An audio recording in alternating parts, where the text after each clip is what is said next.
Taking him down. It's time for the Miller's Edge with New York Giants legend and South Carolina Hall of Famer Corey Miller and his son, four-time SEC champion and two-time national champion Christian Miller. And knocked down again. It was Christian Miller. Here is college football playoff national champion Christian Miller on Tide 100.9 and 12:30 a.m. WTBC.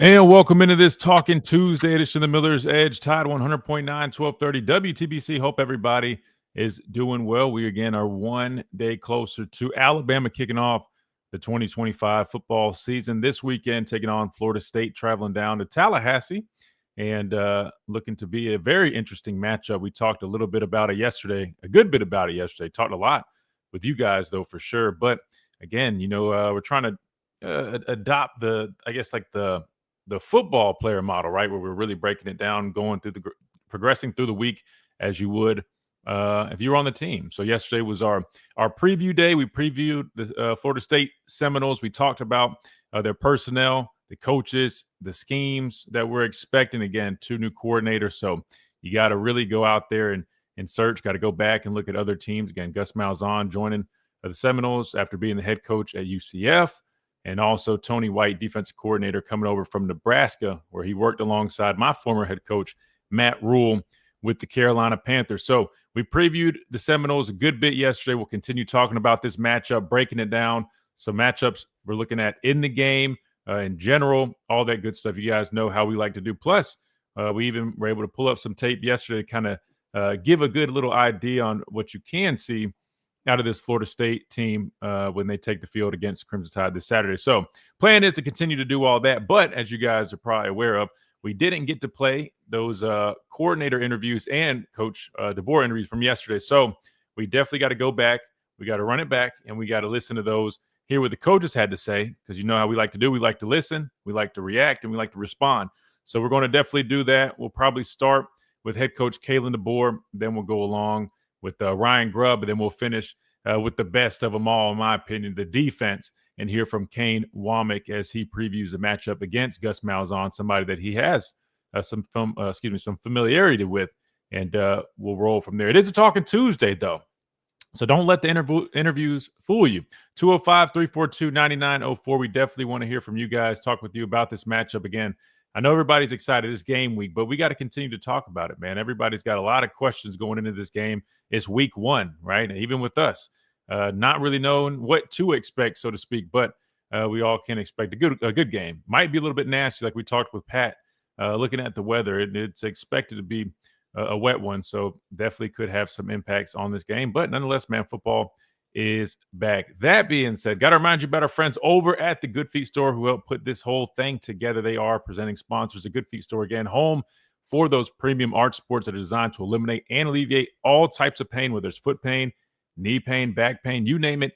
They will take care of it. You just throw them in your shoes and they get to work. These things are game changers. They've changed my life. I was dealing with a lot of quad tendonitis. If you guys aren't familiar with that, it's like right above the knee, right where that quad attaches. And I'm telling you guys, it was rough. Couldn't run, couldn't do a lot of things I wanted to do. And with me being on my feet all day, it naturally comes to lower back pain. But thanks to these arch supports, man, I've been able to eliminate and alleviate all of that pain. I'm feeling better than ever. I mean, literally, it's amazing the difference that they make. So make sure you guys check them out if you haven't already. Where can you do that?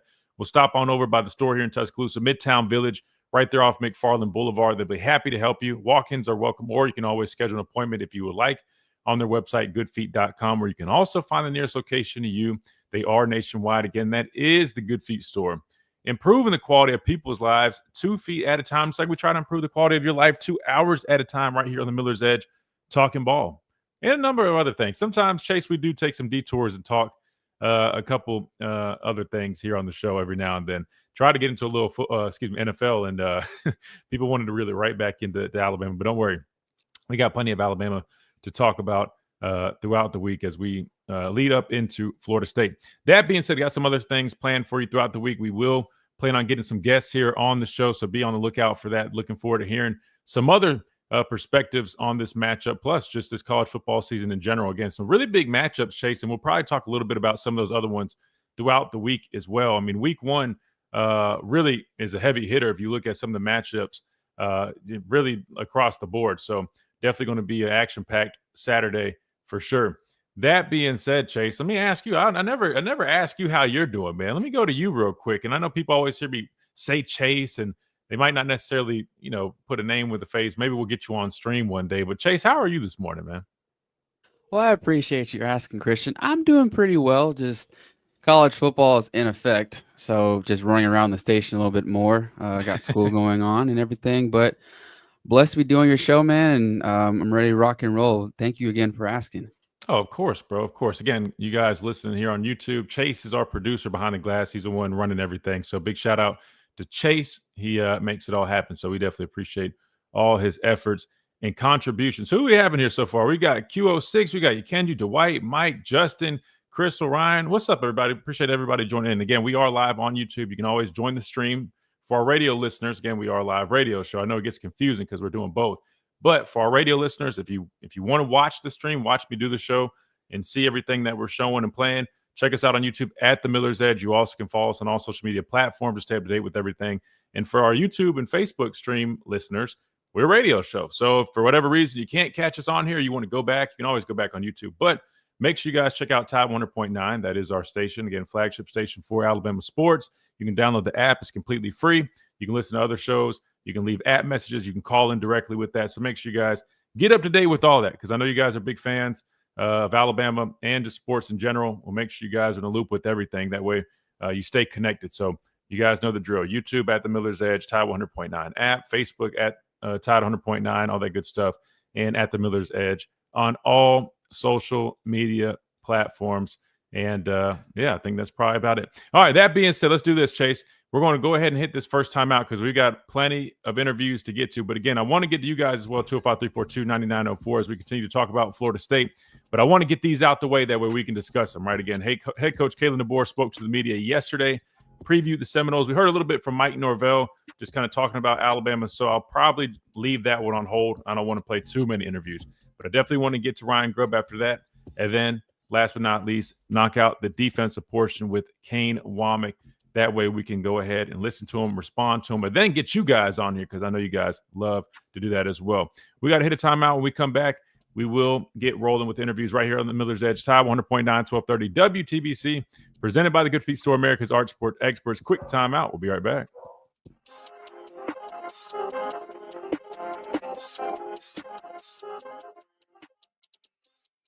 At Tuscaloosa Mazda, they are expanding their showroom to serve you better. Come see their new and pre-owned Mazda lineup, offering fuel efficiency, advanced technology, and plush comfort. Tuscaloosa Mazda, 3100 Skyland Boulevard East, or online at TuscaloosaMazda.com. It's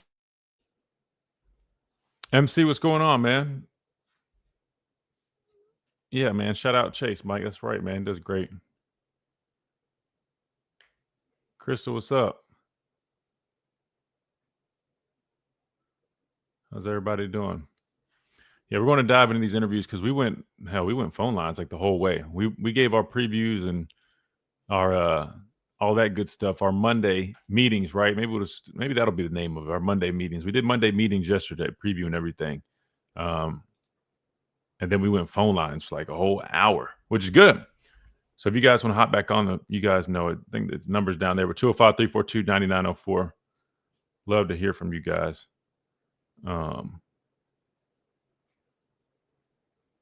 We'll keep breaking down this game, man. Definitely interesting matchup, man. And I'll respond a little bit more about it once we hear from the coaches. Just so we're not regurgitating everything we were saying yesterday.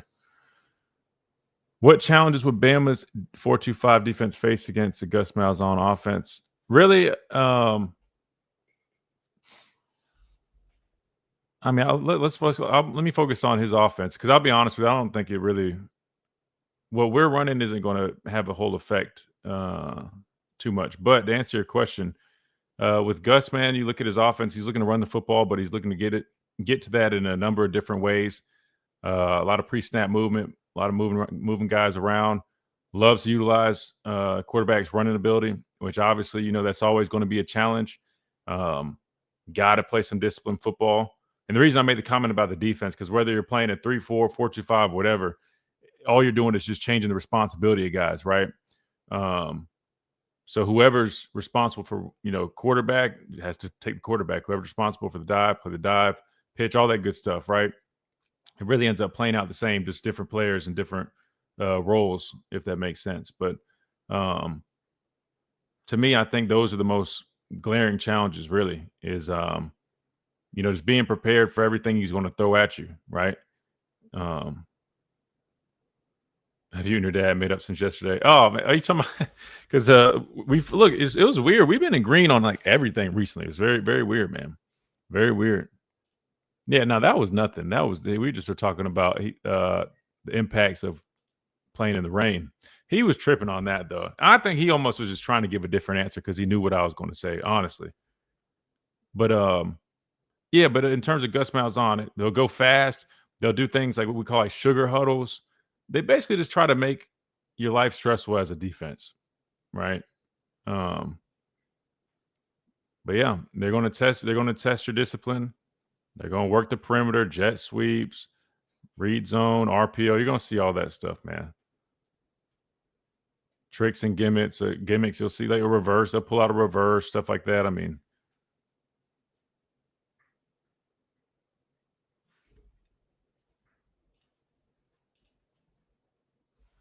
I have faith in the secondary linebacker core, but based off of what you've seen, can the defensive line generate pass rush? This is Miller's Edge on Tide 100.9.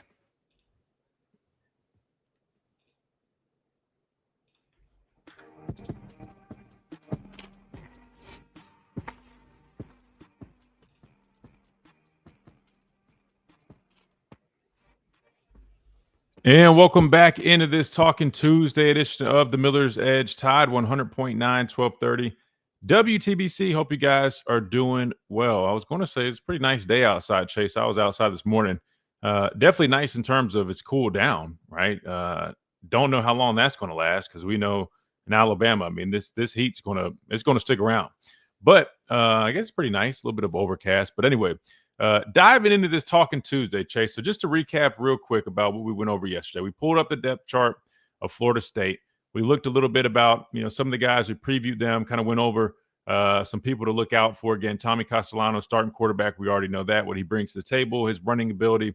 Got to respect his playmaking ability with his legs, especially paired up with Gus Malzahn. Something to keep an eye out for. Roydell Williams, familiar face there, but also transferring Gavin Sawchuk.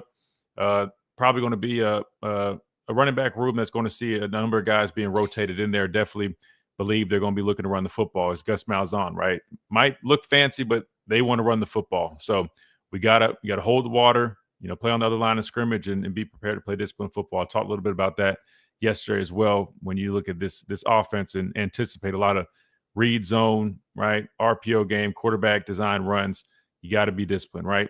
Not much talk about the tight end room, but Chase, I think they have two guys that are on like the watch list for that tight end award for whatever that's worth. So I don't know much about those guys personally. I'm not going to sit there and act like I do, but I'm sure they're okay players, especially if they're on a preseason watch list. The receiver position for Florida State, man, Tommy's got some weapons. Again, just to recap, Deuce Robinson, the transfer from Southern Cal, he's a big target. You go watch him, man, and he was a highly rated guy coming out of high school.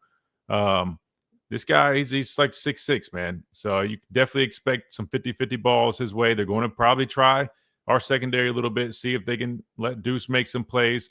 But then Squirrel White, more of a slot guy, but Bama fans are definitely familiar with him. He's the former Tennessee wide receiver that I want to say went for over 100 on us a couple years ago, and including a touchdown or two. Definitely a guy that's very active. And a matter of fact, I think he had that play on what was it when I think Chris Braswell had to take him on a wheel route, something like that, and he made a really nice catch. Chris actually had some good coverage. Now people are mad, like, oh, why is the outside linebacker covering this guy? Well, that's what happens sometimes, and that's a key lesson. Why I always talk about this is why you have to play nickel defense, right? That's actually a perfect example. I'm glad I thought about that. So when people are like, oh, I hate the 4-2-5, I hate these lighter defenses. Well, That's why you try to get into, lighter packages when you might have to have an outside backer matched up on a guy like that. So just keep that in mind. And then Boggs is the young guy that has created a lot of buzz through camp. I listened to that Norvell press conference. I don't think I played this part, but he spoke very highly of Boggs. He's really excited about him and his impact. He's very, confident in his playmaking ability, even though he's a younger guy. And he acknowledged that he's been making a lot of plays throughout training camp down in Tallahassee. So just looking at the quarterback and the skill guys that they have, at least on paper, and what you've seen out of these guys previously or at their previous stops, again, majority of their team really are transfer portal guys. But they've got players, right? And I think it's going to be an interesting matchup. Obviously, we've got one of the better secondaries in the country, but I think it is going to be a really good test for them because you got a little bit of a dynamic. You got the young guy who's creating some buzz. You got Squirrel White, who's a smaller, juicier guy, really elusive type player, slot type guy. Then you got the big target and Deuce Robinson. So our secondary is going to have a nice challenge, I believe, week one, which would be good, setting them up for the rest of the year. Moving on to the offensive line, just to recap. I know we did this yesterday, but I just refresh on everything if people weren't listening, whatever the case may be. Offensive line, senior led, all redshirt seniors, I believe. I'm pretty sure almost every single one of them that was named to start as redshirt senior. If not, it's still 4 out of 5, 5 out of 5, whatever the case may be. They've got a lot of experience, a boatload of experience, probably one of the most experienced groups in the country. That being said, as an offensive line unit, man, it's really important that you gel and mesh. We'll see how much time, or if in the limited amount of time they've had coming together, how well they can play together. But nonetheless, man, experience is big, especially amongst offensive linemen. And you always want more experience there. Just think about a guy like Caden Proctor has all the potential, all the ability in the world, but see the difference in his, play from being a true freshman to now about to be a junior, right? Night and day's difference. So you're talking about a group of fifth-year seniors. You expect these guys to be solid, good communication across the board, and be a pretty good group. Now, again, I don't know about each individual in that unit. I don't know who the fish is. I'll probably try to go back and watch them. It's just a little bit more tough when you got to go back and watch every tape from different teams because they all come from different spots. So I'm not on a coaching staff that has GAs that send people out, not send people out. I don't want to Chase, let me rephrase that. I don't want to have any Michigan allegations. I don't have GAs to sit there and go break down tape after tape after tape. So it's a little bit to do. But anyway, a senior group right there, that offensive line, but will be important that we address them accordingly. Somebody asked about the pass rush, and that's going to be key in this game, I believe. All right, moving on to the defense. Quick recap before we get to Coach DeBoer.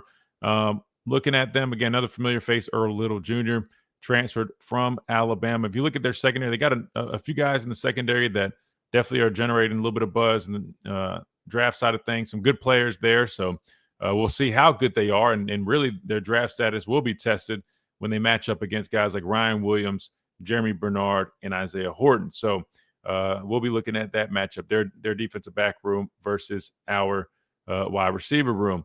I know they went out in the transfer portal as well on the defensive side of the ball. Got an edge rusher, I believe. I think he came from Nebraska with Tony White. Was pretty productive there, if I'm not mistaken. But again, hard to really tell what all these guys are going to do because there's so many new faces. But nonetheless, they got a pretty solid bunch in terms of what they look like on paper. Now, the unit last season, before they made all these changes, was terrible stopping the run. We'll see if that's improved going into this football game in week one.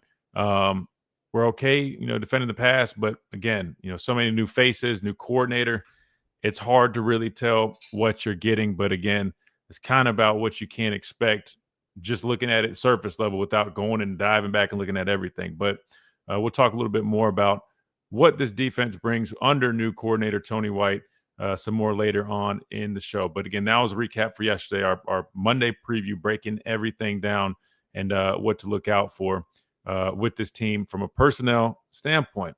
That being said, Chase, moving on ahead to this Talking Tuesday edition, let's go ahead and hear somebody else talk. I've been talking plenty so far, and that will be head coach Kalen DeBoer, who spoke to the media yesterday previewing this matchup with Florida State in week one, kicking off the 2025 season. Here's Coach DeBoer. Morning, and I know you guys got a chance to meet with the coordinators, but it's game week, and it's a great feeling for everyone, right? You guys included. And so excited about this last week of preparation. Guys, I think are in a good spot. we continue to, have those dings continue to be healed up here nicely last week. And so getting, like I said, time to play, see where we're at.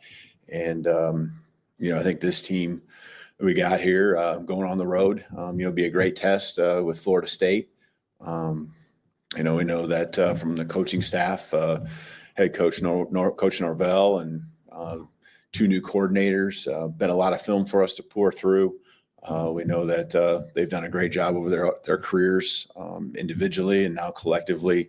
Know that we're going to face a good test here this weekend. So, a lot of work putting into that last week. We'll continue to do that. And proud of our staff, proud of our team on all the focus that they've had just on keeping the main thing, and really taking it one day at a time. And I think there comes a point now where, you do have to start thinking, because we are so focused on the moment, that time now is coming, and this week should feel different. At IHG Hotels and Resorts, you can explore the neighborhood or live like a local. Unplug for the day or plunge into a long weekend. With IHG's 20 hotel brands, you can guest how you guest. Thanks, Coach. Let's start with Nick here on the far right. Yeah, other than Jam, do you expect anyone else to miss this game because of an injury? I would say Jaden Roberts, still in question, just with what he's going through in the protocol and the process there. So he's progressing. So we'll kind of see here. Going with Charlie on the second row. Just kind of piggybacking off that, what have you seen from that first team offensive line, especially Gino kind of stepping in for Jaden? Yeah, and Gino was here a year ago, was battling, and we threw him out there in, a couple series a game, and he would do a great job. And, I've referred to him as Swiss Army knife guy, can go out there and do a lot of things. So he's really valuable to us. And, really a lot of confidence, not just by me, but I know everyone out there offensively believes in him. And, he's done a nice job. So, really feel like you skip a beat at all. And he was in there competing for that spot in the first place, all along the way. So, he loves us. He there's an energy that Gino, as you get to know him, that you really appreciate. And I think he adds that to our offensive line, in his own way. Okay, so left side here to Chase.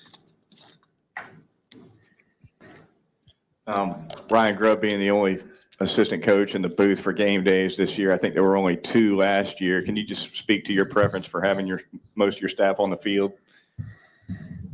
Trying to think. Last year we had Sheridan up there. Anyone else? I think Hitchler. Yeah. Oh, yeah. I see what you're saying. I thought you meant just offensively. The world we're in now, where you have some really high end quality offensive analysts, defensive analysts that you really trust. And there's a number of guys that will be up in the booth with those, that really have worked together with these coaches a long time. I mean, Grubb in particular, you got Mitch Dolan and Tyler Hughes, not just Coach Grubb, Ryan Grubb working with him, but myself as well. And so a lot of trust that you just have. And I think being on the field with our players is an important piece. And as long as we're getting the information we need from up top, that's important. I think the other element that gets added to this that changed a year ago is the iPads. And we can see everything on the field. I can see it all on the field. Maybe not in that moment, but we can understand, why something happened, good, bad, ugly, whatever it might be. And we can make those adjustments by seeing on video as good as anyone, because that's got both views, the wide and the end zone shot. So we can make those adjustments on the field with our guys. And I think that's important for our coaches to be there with our guys, which is why you see more of the coaches on the football field. Go to Katie, second row in the middle. When you're breaking in a new quarterback, some new players along the offensive line on the road in the first game, what's the benefit to having an experienced guy like Parker at center? Yeah, and I mean, Ty, I understand this is his first game, but, just with how long he's been in college and, he's got, a few games under his belt in different ways, but, it doesn't feel like maybe it feels that way for him, but I got a lot of confidence in him and just his emotional maturity and where he's at there to be able to take this in stride and it not be something that's overwhelming to him. So, but as you referenced with Parker, just those two guys working hand in hand, being team captains, and the energy, or just the way that they kind of infuse energy into our team, but also do it in their own way where they can stay calm themselves. You feel very confident in what that's going to look like on game day with Parker running the show, and Ty there, hand in hand with him. Go to the back of the room, Mike. For the team in general, just what are some of the points of emphasis going on the road this year where you can improve upon last year? I think starting fast, right? You got to start fast. You dig yourself a hole on the road. It gets hard. The crowd gets behind the home team, and that comes down to execution, which comes down to preparation and the work that's happening on the football field. Tomorrow, Wednesday, Thursday. So it's the same old thing, but starting fast and giving yourself, not that you don't have the belief, but like another level of like momentum, and so. As much as anything, taking it away from them, especially in an environment that we know is going to be a good one down there in Tallahassee. Front row on the left, Colin. Hey, Kalen, I know that we've talked with Kane a little bit about this, but what have you seen from a guy like Dijon Lee, kind of coming in, being, Kane called him, we see him as a starter. I'm curious about how you've seen him kind of grow over the course of the last few months to kind of put himself in that position. Yeah, when you that comment right there, I guess the way I'm hearing it is how I'd feel. Like you have no problem putting him out there on the football field, and there's a maturity. Use that with Ty and Parker and our team, but there's a maturity that a freshman has, and I felt like Xavier Brown had that last year. And there's other guys too.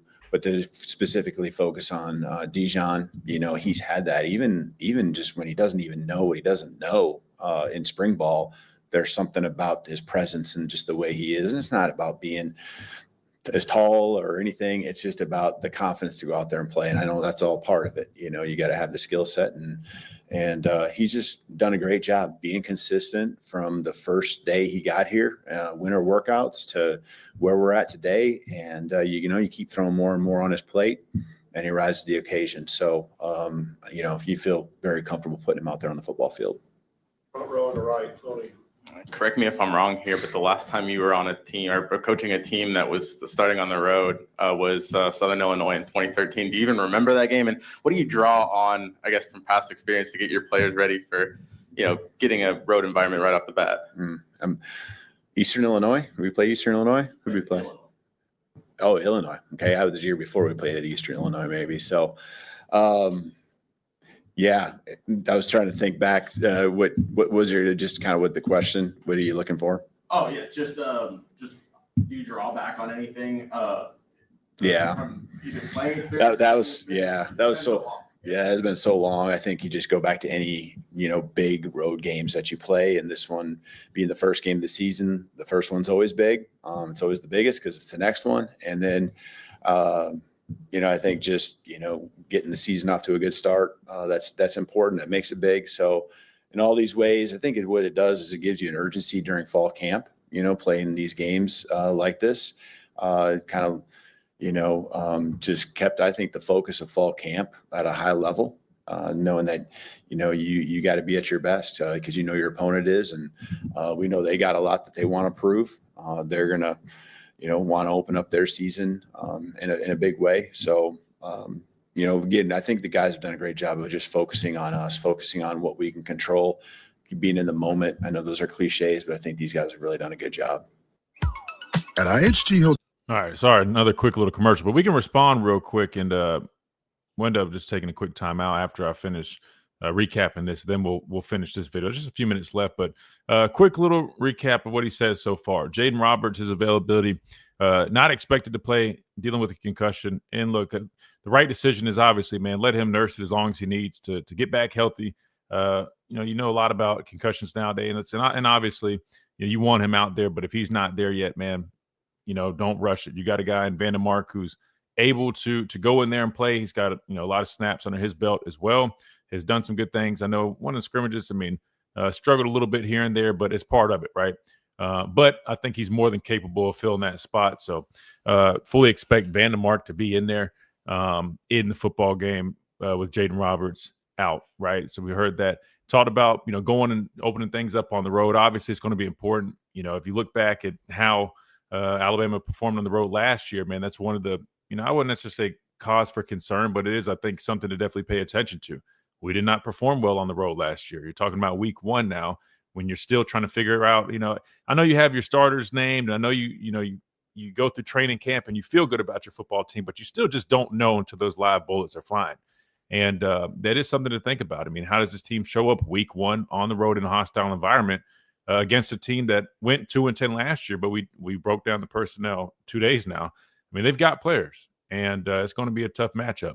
So, he talked about getting them ready and making sure that they go out there confident, prepared, and ready to take care of business, especially first week. They're also talked about Dijon Lee again. Obviously, they're extremely confident in his ability. I mean, getting to see him over the course of training camp, and even going back to the spring practices, man.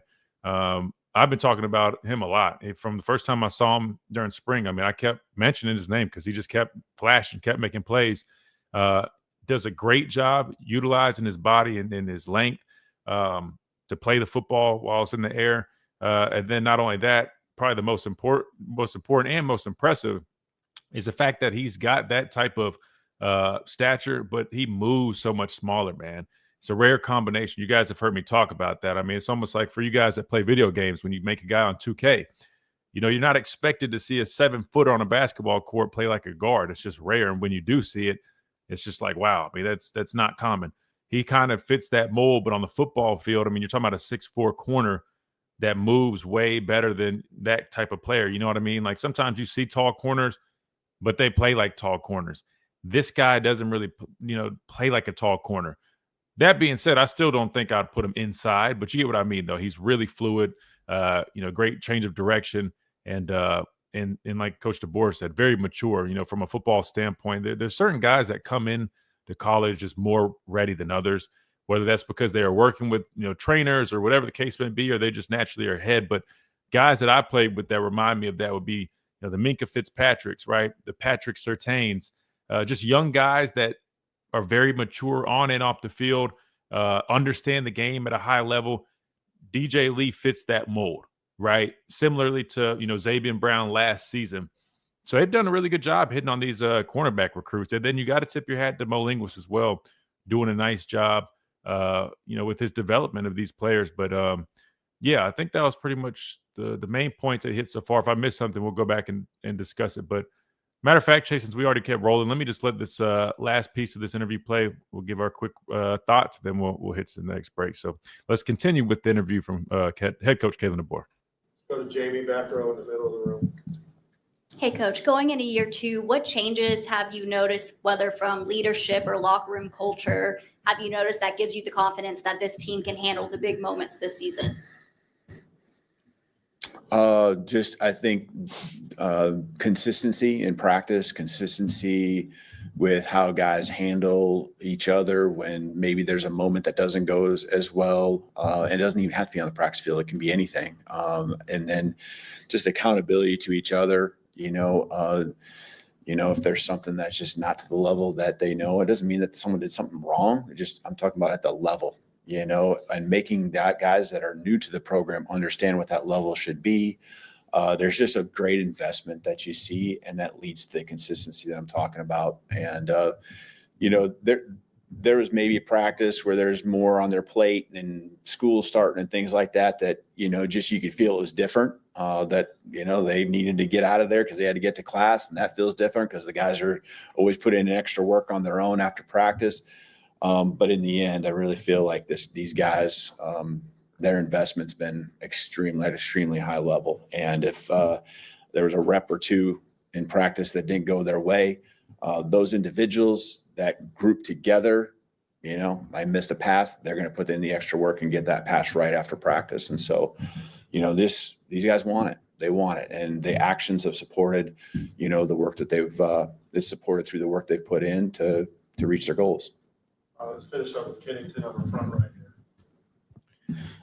In regards to the offensive line, I know you mentioned Gino, as a potential to replace Jaden. Is there anybody else in the depth part of the offensive line that earned their way to being considered for rotational snaps on Saturday? Nothing probably to the extent that we had a year ago, where we were very intentional. Gino, and then at right tackle, kind of rotating there too. So nothing to that level right now. Doesn't mean we don't feel comfortable putting some guys out there, but especially with this group, I'd like to get out there and generate some continuity, some momentum. I remember last year, the first play of the game, I think Parker's helmet flew off. Proctor got hurt in pregame. So by the second play of the game, we had 2 new faces on. So hopefully we got a little better luck here this year when it comes to that. So, but yeah, I think that's kind of the unit and the group that we'd like to have out there, most of the snaps. Doesn't mean that a guy here and there might float out there for one series, but it's not something as intentional as we were a year ago. So there you go. That was head coach Kalen DeBoer speaking to the media yesterday. We didn't get a chance to play it because we were going to you guys, which is what we like to do. Again, 205-342-9904 if you guys want to hop in on the conversation. But again, we broke down what he said majority of the time, but the last few points, you talked about the offensive line right there. Last season, you did see some rotation in there, and I remember talking a bunch about that on the network. Again, I do a post-game show with Gray Robertson. You guys can catch that on the Crimson Tide Sports Network, following every single football game where me and Gray give our breakdown of what transpired in the game. So make sure you guys check that out. But in terms of offensive line play last season, there definitely was a lot of rotation in there, something I wasn't really used to seeing. But like he mentioned, a couple of it was circumstantial, some injuries, things coming up, helmets coming off. But sounds like they're trying to be a little bit more, have a little bit more solidarity with their offensive line unit this season. And then the other point that I wanted just to cap on real quick before we hit this timeout is that he mentioned, just the confidence with this football team going into year 2. And he mentioned the consistency in the practices, right? The guys that going out there doing it at a high level on a consistent basis. And one thing I want to tip my hat to is I think a lot of that comes from, number one, I think the coaches feeling a lot more comfortable. Their standard is a lot more understood. We all know that. We've talked about that, right? It just makes sense. I mean, transitions take time, right? You don't just expect, some people did, but that's not realistic for somebody to come into a program, especially a program like Alabama following the greatest of all time, and then things just naturally just hit the ground running and just be perfect. That wasn't realistic. Going into year 2, I've talked about it at length, right? I mean, there's just a different sense around the building, around the team, at the practices, just a higher level of confidence, people understanding roles, assignments, all that stuff. I've talked about that, but I want to tip my hat to the leaders on the team because I feel like that plays a big role. Being at that second scrimmage, when was it, like a week or 2 ago, whenever it was, just seeing that on display. I mean, like Ty, he's named the starting quarterback. They have a series where they have a false start. It was at a moment where they're trying to move the football down the field. I mean, he's literally visibly, and I couldn't hear what he was saying, but I would imagine it was some pretty colorful language. I mean, getting fired up. And then a few days later, hearing Caden Proctor say, hey, we just returned to practice. A lot of guys, the heat was getting to us, wasn't a great practice. And he called everybody together and wasn't afraid to jump on guys, again, in a healthy way, right? And I think the fact that, number one, you have leaders stepping up and holding people accountable is huge, and you need that. But 2, the fact that these guys respond the right way is the second piece to it. You can have guys that speak up. You can have great leadership. But if you don't have the guys responding the right way, if you don't understand how to connect to those guys, it's not going to be as effective as it could be. Again, I was a former team captain. I know a thing or two about leadership, right? You got to have both of those things playing a role. And I feel like you do with this team. I feel like you have great leadership across. I mean, look at Ty Simpson, a guy who, waited his turn. He's a tough guy. He talks about wanting to do everything in his power to go win football games, putting his body on the line. I mean, I feel like the leaders on this team, Chase, they remind me of kind of like the guys I played with, the guys that played before me, right? Like those guys that just had so much passion, right? Really loved and cared about their teammates. And that's a little bit rare nowadays with this whole NIL landscape. But the Tim Keenans, right? The guys that from Alabama, right? They bleed Alabama. I mean, like you feel the pride just coming off of when he's in your presence, right? I mean, Deontay Lawson, right? A great leader that's been around the program, busts his tail. I mean, like it's this very selfless type behavior and leadership qualities, I feel like, from these guys. And I think they just have so much respect and pride for this program, for their teammates, that's why you're seeing that. And I think I'm telling you, and I said that going back to the spring, but I really believe stuff like that, those intangibles on a football team that aren't talked about as much, can really play a role, whether your team's going to be a good football team, a great football team, or your team's going to just make it in the playoffs or really make the playoffs and make a run. Like, I'm just telling you again, I played in 4 straight national championships, 4 straight in a row. We won 2 and we lost 2. And you could always sense the differences in the teams that won and that lost, right? I mean, there's always a difference. I mean, sometimes it was a very small difference, but you could just sense it. Like 2017, when we won, right? When we had to rally because so many guys got hurt. I mean, we had guys getting hurt left and right. Each week, guys are going down. I went down week 1. Terrell Lewis went down. Rashawn, Anthony, we literally lost our whole linebacker core literally the first week, right? Guys had to rally. But that togetherness that it brought in, with next man up and just encouraging each other and still just trying, I mean, like, you could sense like that team had something in us. And then even like the end of it, right? Like the Jalen gets pulled, Tua goes in there. We didn't flinch. We just kept buckling our chin straps and going to war with each other, right? And it took a whole army. Like, that season was so special. And I'm telling you, one of the biggest things, of course, we had talent. There's no denying that. But another piece was literally like the togetherness, the respect that everybody had. I mean, like that team was a special team, man. And so you can just, those things, that's back to my main point. They mean a great deal. And I know from experience, man, trust me, that's good to have on a team. And I think Coach DeBoer senses that. And I think that's what gives him a lot of confidence with this football team. We got to hit a timeout. We've been way due for a timeout. And so Chase, since he's the man behind the glass, he knows how to figure it out. He always gets us up to speed. So we're going to take this time out. We come back. We'll respond a little bit. Love to hear what you guys had to say. If there's anything Coach DeBoer said that caught your attention, drop it in the YouTube chat, Facebook chat, call in, whatever you want to do. Drop an app message. We haven't hit an app message in a while. We still do that, by the way. Download that Tide 100.9 app. Love to get your thoughts. Plus, we got to keep on rolling. We got to hear from Kane Womack and Ryan Grubb as well. Plus, continue to look at this Florida State-Alabama matchup week 1 kicking off this Saturday afternoon down in Tallahassee. So we're going to keep on rolling after this quick timeout right here on the Miller's Edge. Tide 100.9, 1230 WTBC, presented by the Good Feet Store, America's Art Sport Experts. We'll be right back.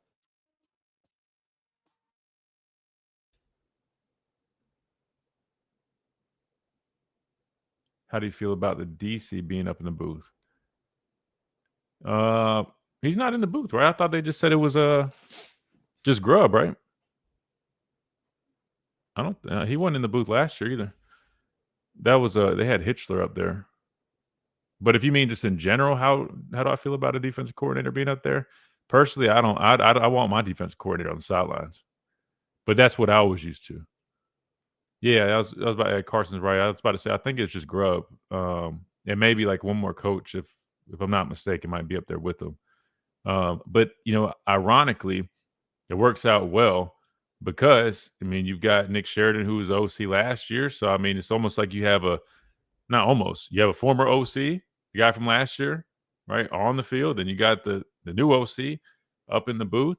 So you got a little two-headed monster, and you got it balanced out, which is nice.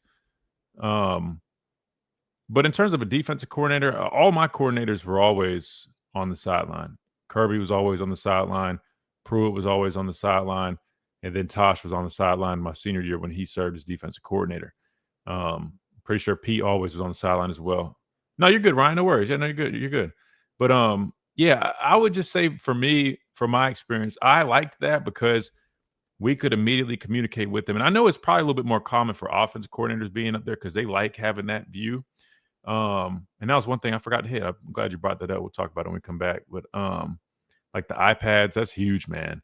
Being able to see because like what we used to have to do, we didn't have that. In the NFL, we had Surface tablets and they had like the slides that we could look at. But when I was in college, we didn't have any tech on the sideline. So it literally was just like, hey, I just came off the field. I just went through a series. Boom, I'm getting this block. Because Tosh would always come up to us. Oh, what are you getting out there? What kind of sets are you getting from the tackles? Boom, boom. And he's watching, but he's also having to watch other things. You can't see everything. So we're relying on each other's communication. There'd be times like, me and a defensive tackle might kind of not get into it, but I'm like, bro, you got to get contained on this. I got this look. And then he's saying like, nah, that's not. Now there ain't no nah. The iPad tells what happened, which is nice. But in terms of having the coordinators on the sideline, I just liked it because like Kirby, like if we weren't playing right, he'd come chew our ass out like face to face. You know what I mean? I feel like that kind of just, I don't know. I like just like, face to face communication like that.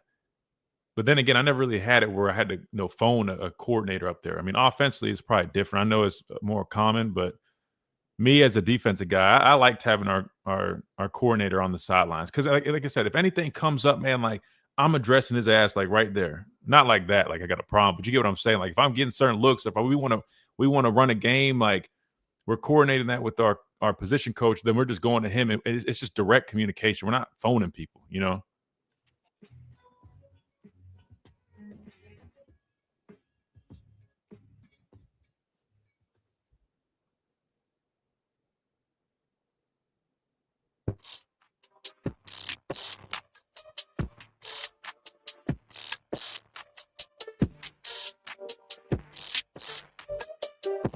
Yeah, welcome back into this Talking Tuesday edition of the Miller's Edge, Tide 100.9, 1230 WTBC. We got a bunch of people in this YouTube chat, man. If you guys haven't already, the only thing we ask you, man, drop a like, subscribe if you haven't, man. Stay up to date. Again, we do this Monday through Friday, 11 to 1. We'll be doing some other stuff outside of our regular radio hours as well. So make sure you guys stay up to date with all this because we're going to be bringing you plenty of content throughout the year. Plus, we also got some good interviews coming up. Going to have a couple this week as well. So stay on the lookout for that. We just heard from head coach Kalen DeBoer, and we're talking a little bit about it. We were talking about in the chat, one thing I forgot to mention, he answered the question about who's going to be in the booth, who's going to be on the sideline. Ryan Grubb will be the only one there. Last season you had an offensive coordinator up there, I believe, and who was it? Hitchler as well. But Hitchler's no longer here. So I don't know if you named Tyler Hughes, Ryan Grubb. I know Tyler Hughes, good dude, man. I met him up there. He was with the Patriots, man. He's a really smart guy, by the way. I talked with him a number of times up there about a lot of football. But is Mitch Dolan, the other guy you named, Carson, is he another offensive guy? I wouldn't be mad if we had. I'm pretty sure you still will have like some defensive guys up there, like analysts. I know somebody mentioned. Something else about no bird's eye view for the defense. I'm pretty sure there's going to be defensive analysts up there. That's what they did last year, and they communicate accordingly. But I was telling the chat here on YouTube, I personally, as a defensive guy, I always enjoyed having all my defensive coordinators on the sideline. They always are on the sidelines during my times here. Just made for easier communication, right? Like up front, if we want to run games, obviously we coordinate that with the defense line coach and the outside linebacker coach, but instead of them having to radio up there, talk, whatever, just made it easier. We just go address Kirby. We just go address whoever the coordinator, Pruitt, and we can just meet a lot quicker.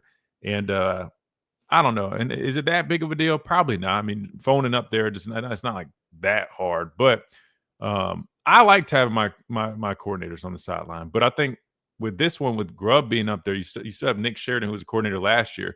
It's almost like you have a two-headed coordinator spot, and it's just split.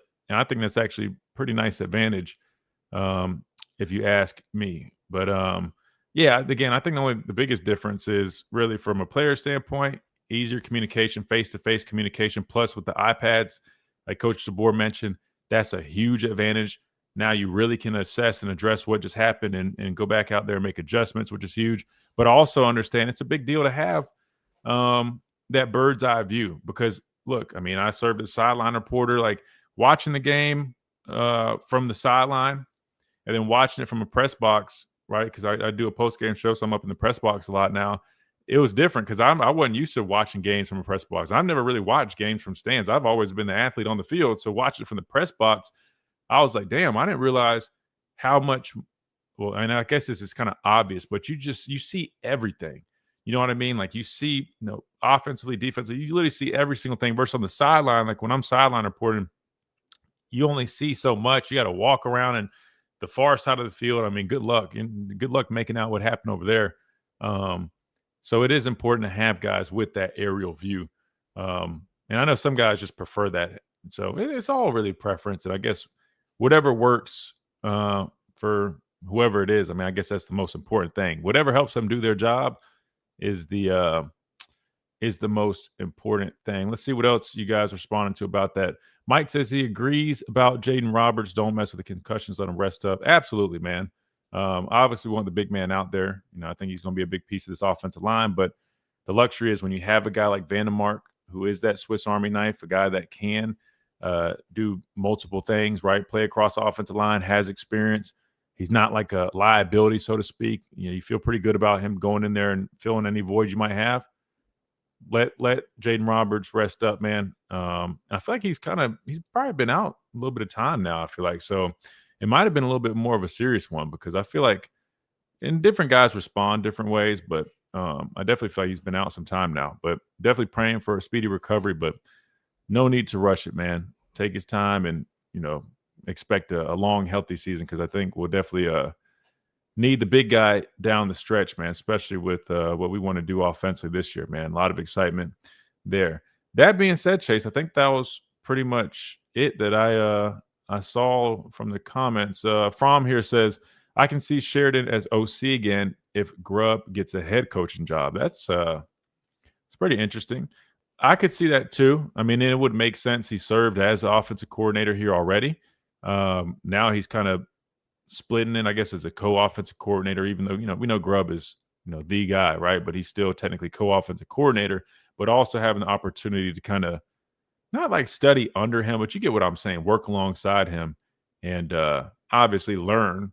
So you would just imagine that naturally if, again, I mean, that's, cross that bridge when we get there, but if Grubb were to go and take a position elsewhere, I think that would probably make the most sense unless there's somebody else that Kalen felt comfortable with. But obviously last season it was quick notice, right? It happened real quick. Grubb took that job. Maybe he didn't have the time to really do the process of really searching. I don't know who else he's really worked with that's out there that maybe he would feel better about.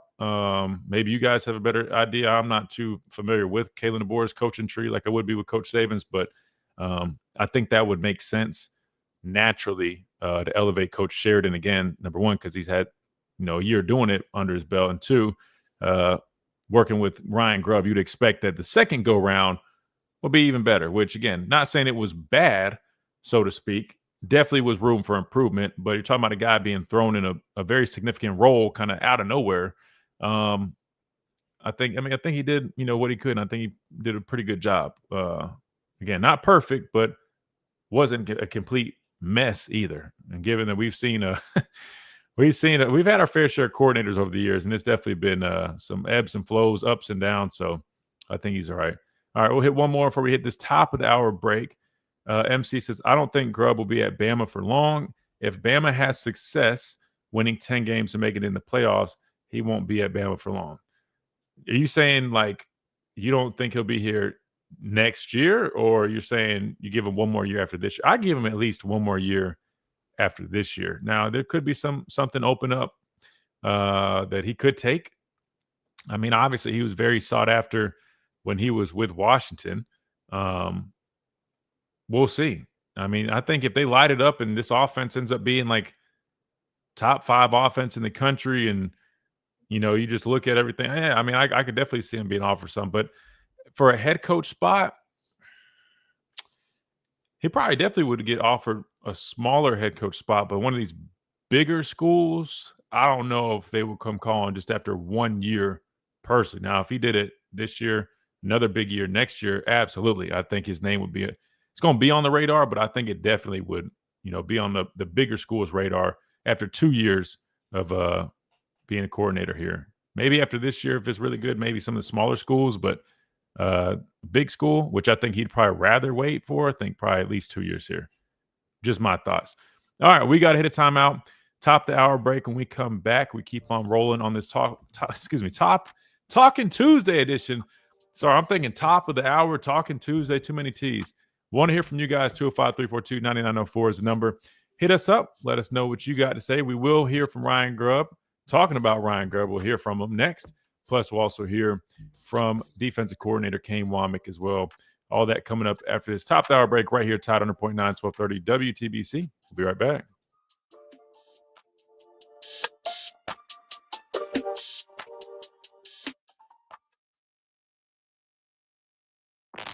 Coming up on The Game with Ryan Fowler.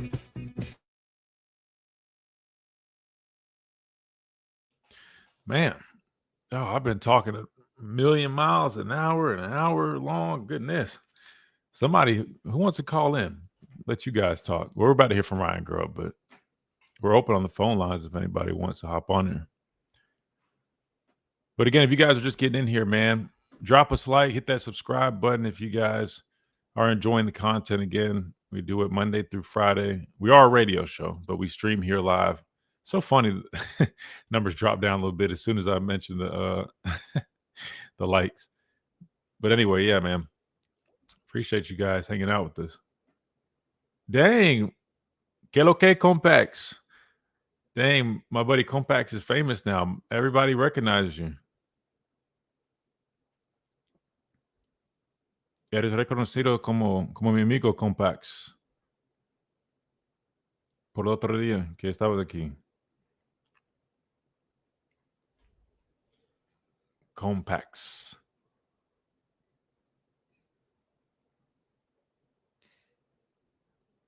Te hablaría en español, pero mi mente no quiere funcionar.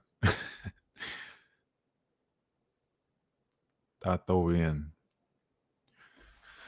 All right, let's get this Grubb interview pulled up.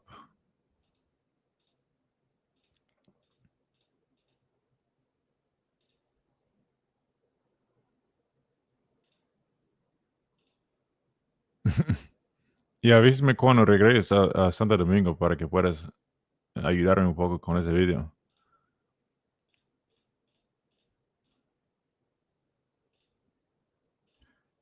Where's this video at?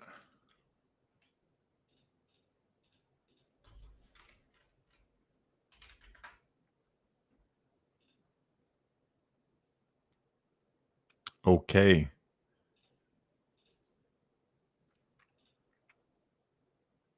¿Y cómo te va el inglés? ¿Puedes entender un poco más o no? Oh, they got player interviews after the after practice today. We'll get to that too. So we're just playing interviews this whole time.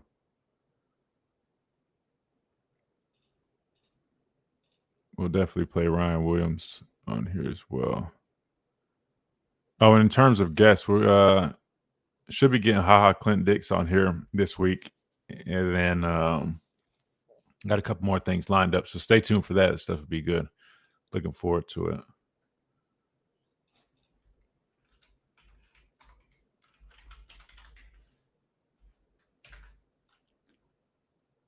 Let's see. Oh, his interview was short. So we'll run through that one real quick. Ryan Grubb. Was it that short? It was only 5 minutes. Well, that's quick. All right, we'll play that first.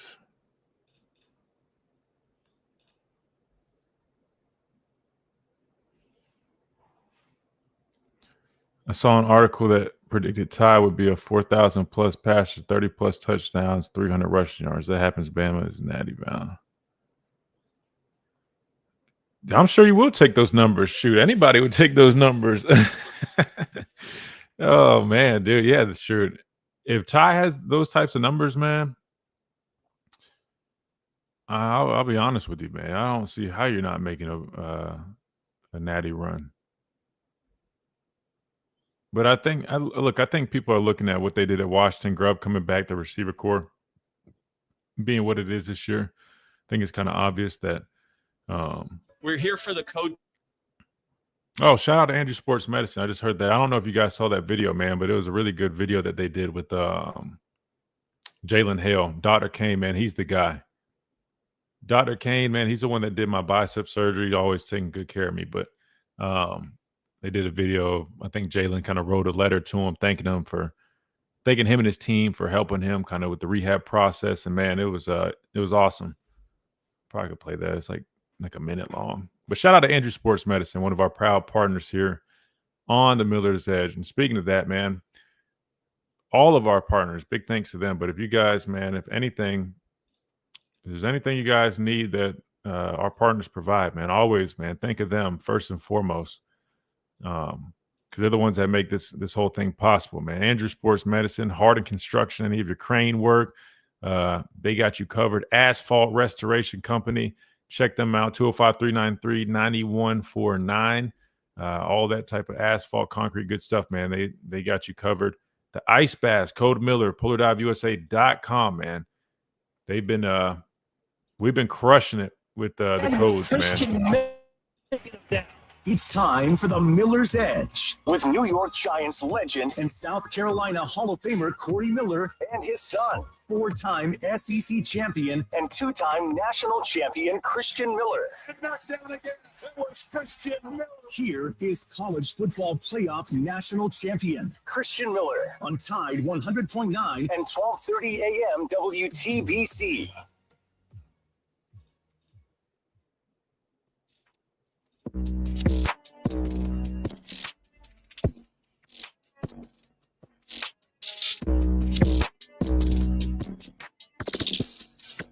And welcome back into this Talking Tuesday edition of the Miller's Edge, Tide 100.9, 1230 WTBC, presented by the fine folks at the Good Feet Store, America's arch support experts. Again, man, for all you listeners that will be attending the home games, make sure you try to get signed up for their Kick for Cash competition that they'll be doing during the football games this year. Again, that's presented by the Good Feet Store, just like we are presented by the Good Feet Store. But, hey, man, you get a chance to win some cash by, I'm assuming, kicking some field goals. So, make sure you guys stay on the lookout for that, man. Who doesn't want to win some cash? And who don't want to feel better, right? Can't beat it, man. Good Feet Store has got you covered. All right, it's Talking Tuesday.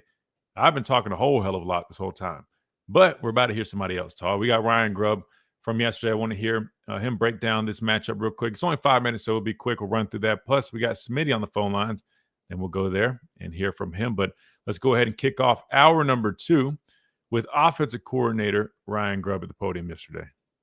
Hey, Ryan, what is going to be the message to Ty heading into this first game? Just play ball.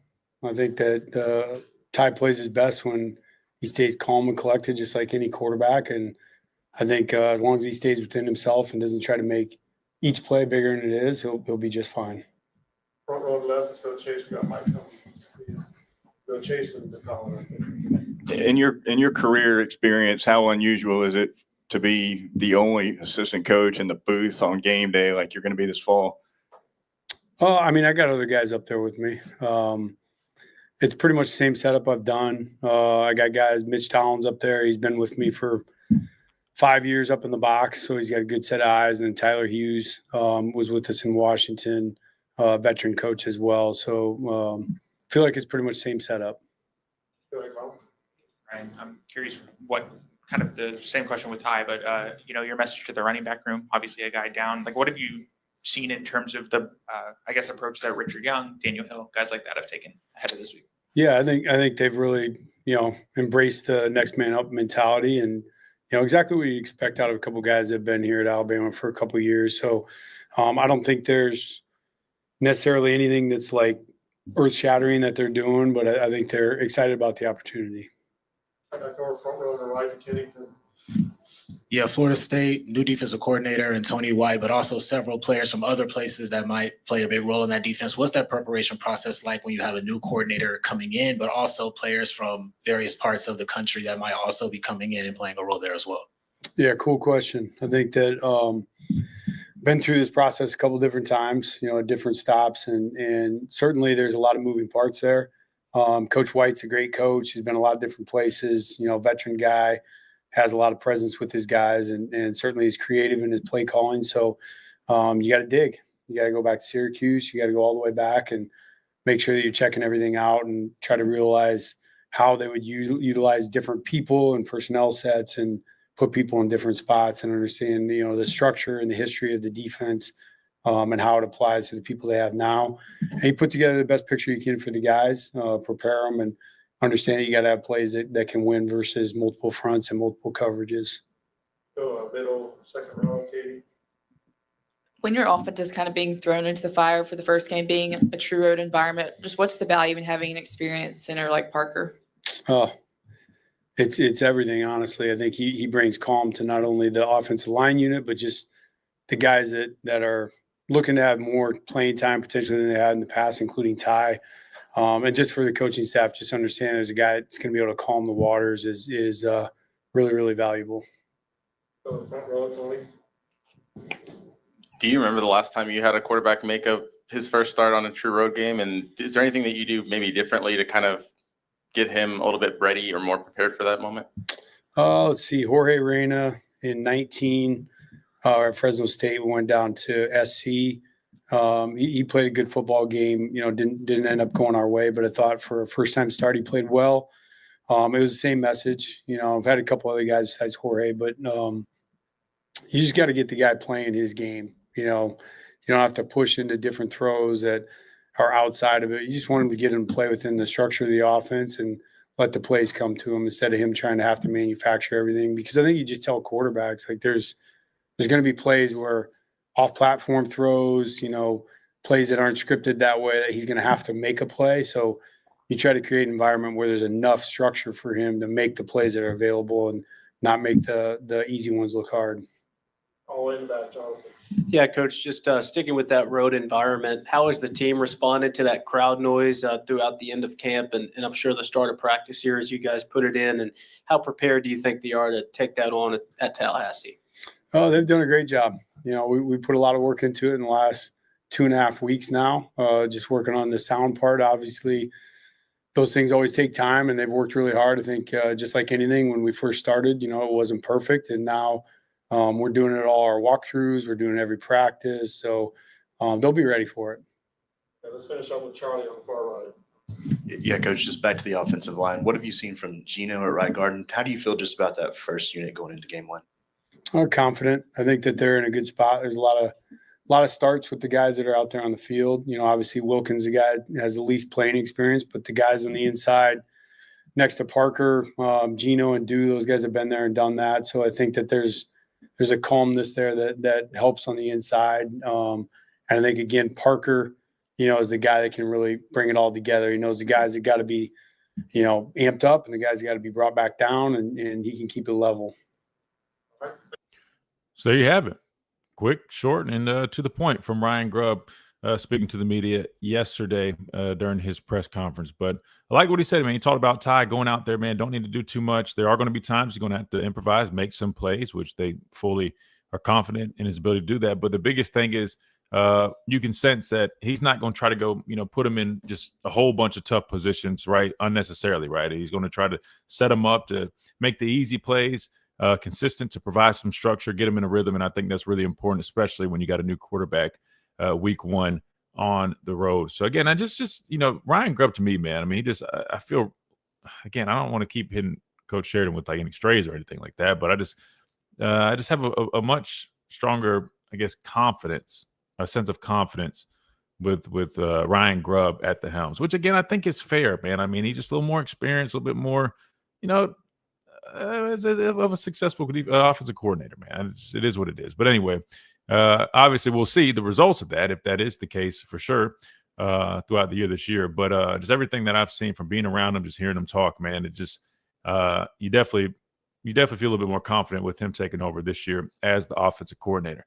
All right, I want to be able to make sure we stay on track and cover everything that we've got to cover. Chase, let's go ahead and hit this next timeout. Stay on schedule because we got Smitty and Mike on the phone lines. We'll go to those guys, hear what they have to say on this Talking Tuesday edition. Then we'll come back to the interviews that we got to catch up on because we still got to hear from Kane Womack. And today, Ty Simpson and Ryan Williams spoke to the media. There might be some other ones, but I do know those two for sure. And I would love to get those as they are hot, fresh off the press. So we will hear from those guys, especially Ty. Want to get his thoughts on this week one matchup. All that when we come back right here on the Miller's Edge, Ty 100.9, 1230, WTBC.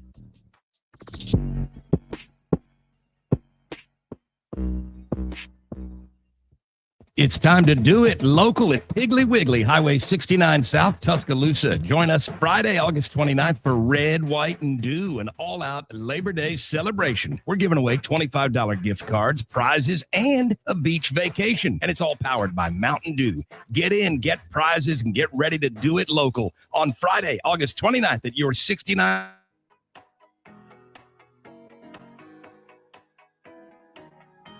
Dear Dr. Kane and Andrew Sports Medicine, I wanted to take a moment to personally thank you for everything you did for me this past year.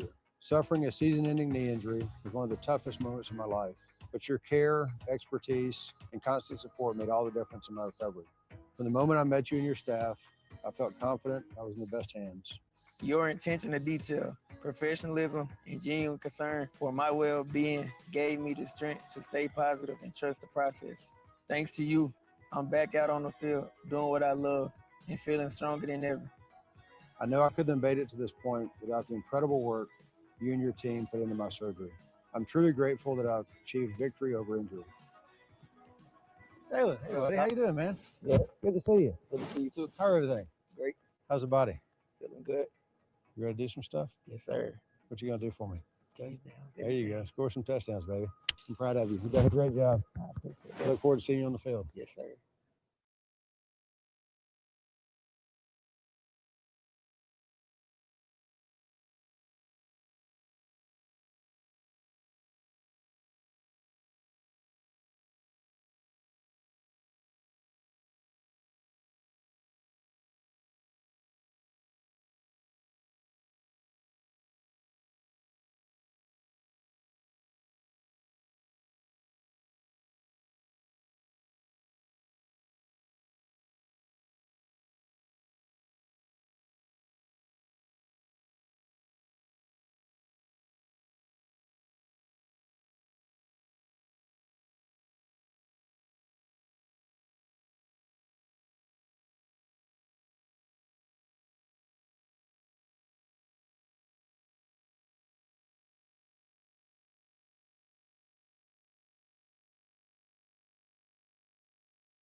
Money must be licensed. You're careful with your money. Fraudsters aren't. Before you invest, call our hotline at 1-800-222-1253 to verify the licensing of the person making an offer and the product. Don't lose your hard-earned money. Let's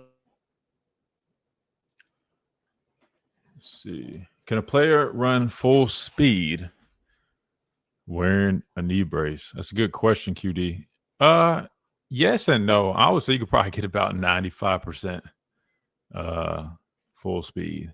One reason I leave that other 5%, I mean, yes, you technically can, but at the same time, like, if I'm just calling a spade, if I were to go run a 40-yard dash with the knee brace and without one, I'm pretty sure without one, it would probably be like a tick faster. Just a little bit. If you guys haven't, man, smash that like button. That always helps us out. We'd be having like 50 people in here. It'd be like 15 likes. It just takes 5 seconds, man, if you haven't. ¿Cómo te va? Dang, Q06, you missed it, man. Te perdiste porque mi otro amigo que habla español estaba aquí. You missed out. My other friend that speaks Spanish was here. He's from the Dominican Republic. Y podrías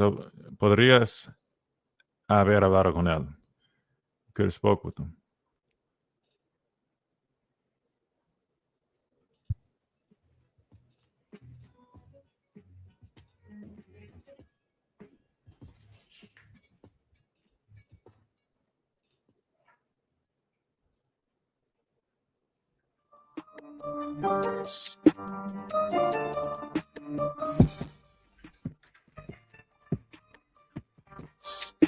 And welcome back into this Talking Tuesday edition of the Miller's Edge, Tide 100.9, 1230 WTBC. Let's do this. Let's talk to some of our good old listeners here on the phone lines, taking a break from the interviews. We will come back and hear from Ty Simpson, hear from Ryan Williams, two folks that people really want to hear from, I'd imagine so, especially week one of the season. So we'll get to that here in a little bit. But first, to the phone lines we go. 205-342-9904 is the number to the program. First up, we got Smitty. Smitty, welcome in. Hey, what's going on, Christian? What's up, Smitty? Man, another day, another dollar, man. One thing, though, when everybody talk about Ryan Grubb and Nick Sheridan, I think the one thing that people miss, right, is that, yes, Sheridan kind of got dealt a bad hand, like so close, like so, sudden and everything. But a guy who's inexperienced as an offensive coordinator, and you couldn't run your offense, And I'm not saying that as a knock on Milroe, but he's more of a running guy thing. So that's so you're not going to ask him to drop back 40 times a game, 35, 40. It's not his game. But they were great in the red zone last year because of his skill set.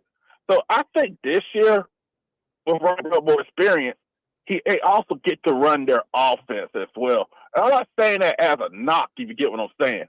I'm just saying, like, that's it is what it is type of thing. So you got a new guy coming in, and they didn't even call it this type of offense before. But they still won 9 games. If it weren't for Clemson in the ACC, they still would have made the playoff. Sure. So that, and like, look, I heard like you had one listener talk about Grubb may leave.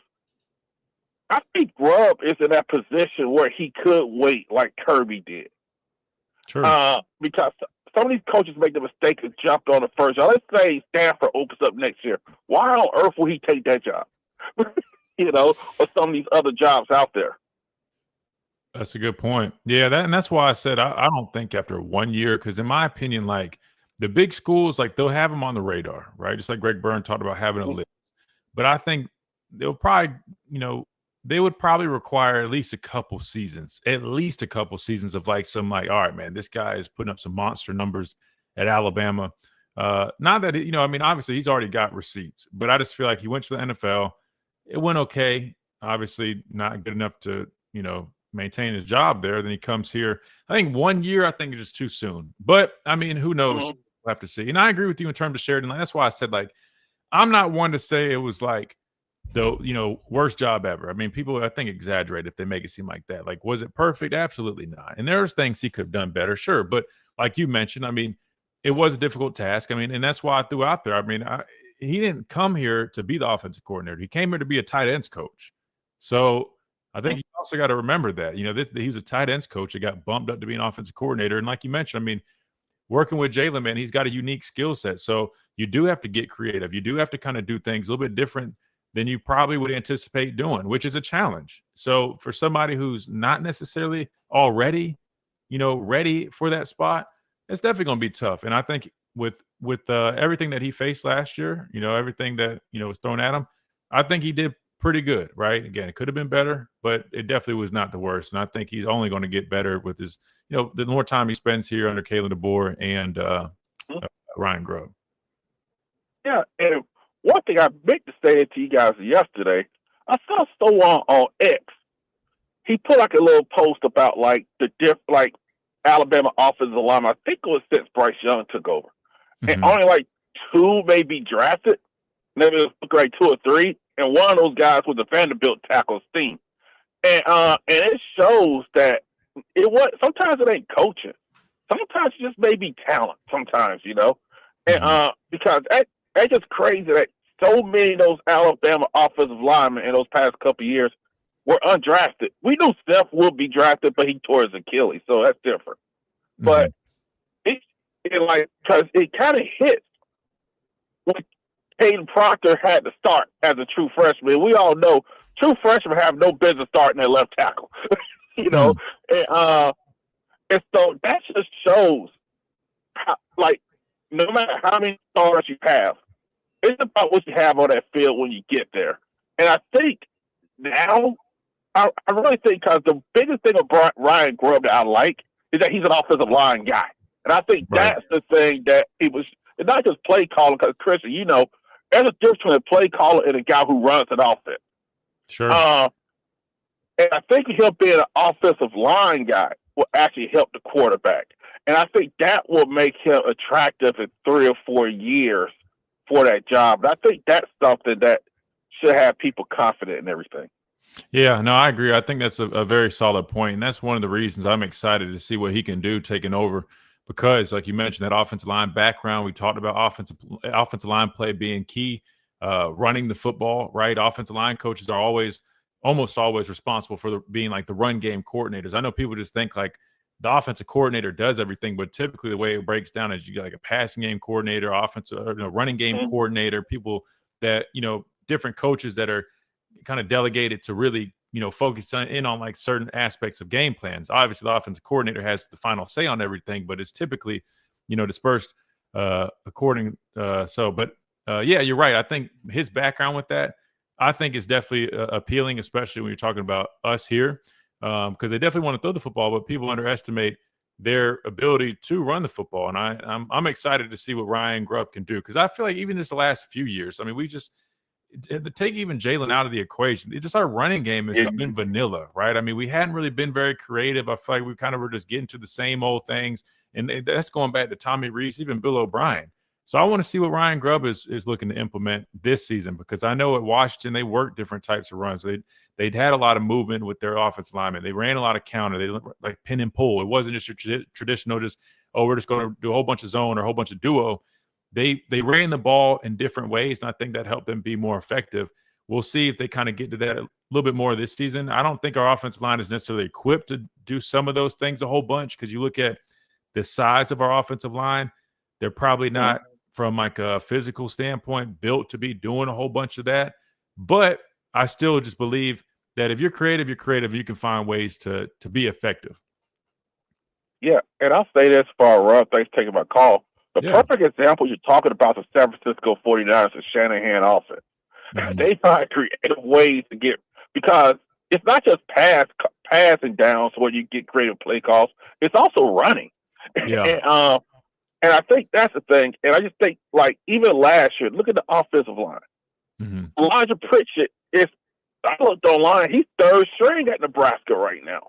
Yeah. And I remember that sack he gave with Vanderbilt, like poor Miro didn't even have a chance.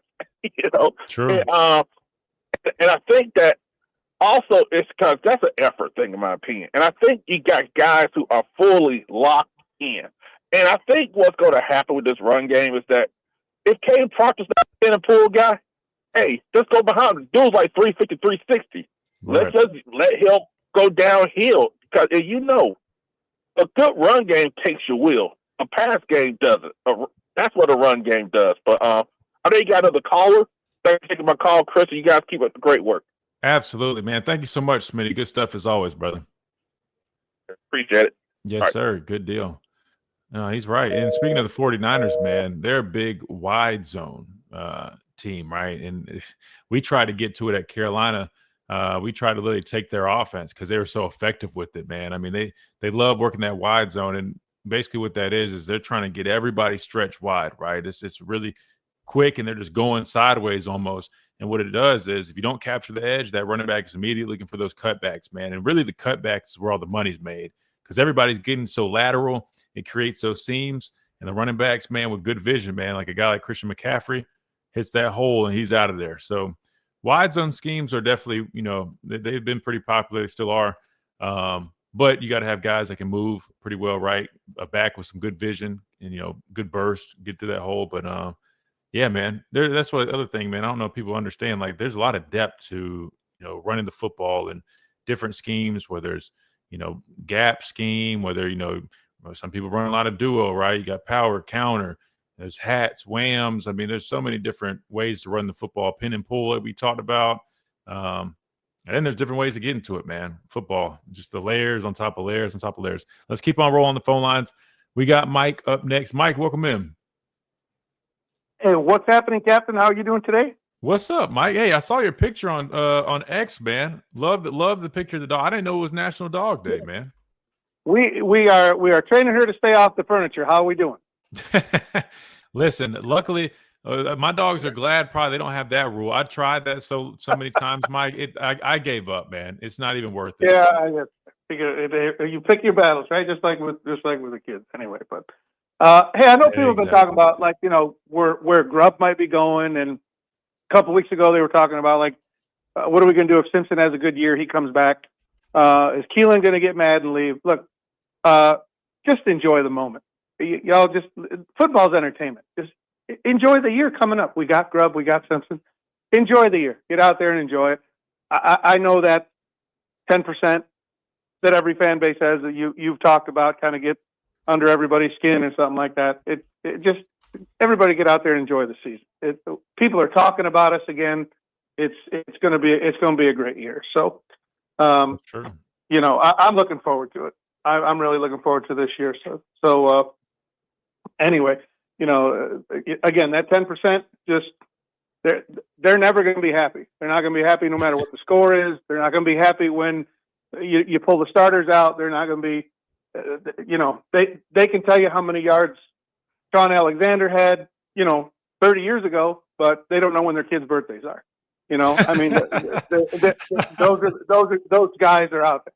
That's them, man. and they're just not, they're just never happy. So That's let them funny. go. Hey, did you ever have a helmet? Did you ever have a speaker or a microphone in your helmet? I know defensive people, I think they can get one person on the defense can get a headset, and then the quarterback. Did you ever have one?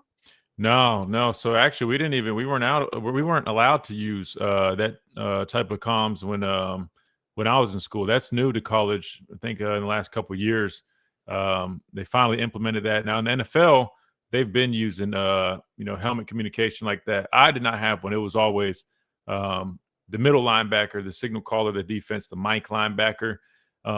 They always would have the helmet comms like that. But nah, man, I wish I did though. It'd probably be cool being able to sit there and chat and talk while you're sitting there playing. But luckily, man, no, I didn't even need it. Obviously, we couldn't use it in college, but we really honed in on our signals. And so we would, and I took that with pride because, you'd be surprised, Mike. There's a number of guys who literally would just miss out on the play because they didn't study their signals, and that's one thing I am really taught about. You talk about learning the playbook, but I forgot to mention, it's another thing when you have to go and we're installing new stuff too. So there's new signals. We have to remember the signals for the game. These guys don't have to do it as much anymore. But there's some guys that used to just try to rely on the communication of other guys. They didn't want to study the signals because we would have to turn to the sideline and literally just look for a coach who's doing different things. And he would signal like the front, he would signal the coverage, the checks. And so it almost was like speaking sign language. And as you could imagine, some guys, they just struggle with it. It's to retain it is not easy. I'm not gonna lie to you. Most of the time it's the freaking defensive lineman, because the defensive lineman only wanted to see the front and they wanted to see if we had a game on. They wouldn't be caring about anything else. I'm like, guys, you got to make sure you're paying attention to everything, because if you don't know what the check is, you're not paying attention to that. If we go quick and you just happen to not hear it, we're out of luck. But yeah, no, I used to lock in on those signals, Mike. And then you got to relay the call and all that stuff. But to answer your question, no, I never used the helmet, Mike. But they're lucky that they're able to do that nowadays, because it's definitely a big advantage. That and the iPads, Mike, is a huge deal in college.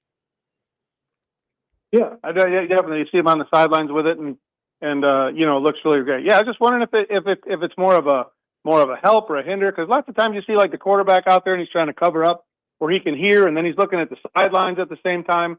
And I'm like, well, which one is he listening to, or is he listening to both of them? Or, I'm sure the higher you go up with college and the pros, the communication's pretty streamlined. But you wonder at some of these other schools, like, is they getting the same signals, or what's going on with that? Well, that's why just like any other thing, Mike, you got to be careful over relying on the technology. I know you've probably seen or heard of instances where the comm systems go out and everybody's freaking out because they can't communicate. As a matter of fact, I think it happened with at Alabama game last year. Then the other team had to basically give up their communication system to make it even. But you still have, like, even with the comm system, you still have offensive guys flashing the big boards. I know you've seen like the walk-ons or coaches holding up like the big signal signs for offense, defense. You'll still see guys signaling.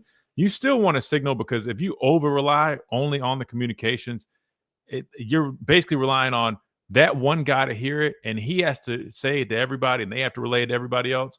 Versus you still have both. So he's going to be talking, but you're still going to have signals and other physical or visible forms of communication as well. So the mic system is just kind of an added element that really makes it better, because they can legit just call the play in, but you still probably have some people doing some more signal stuff, but they're on a clock too, so they can't use it the whole time either.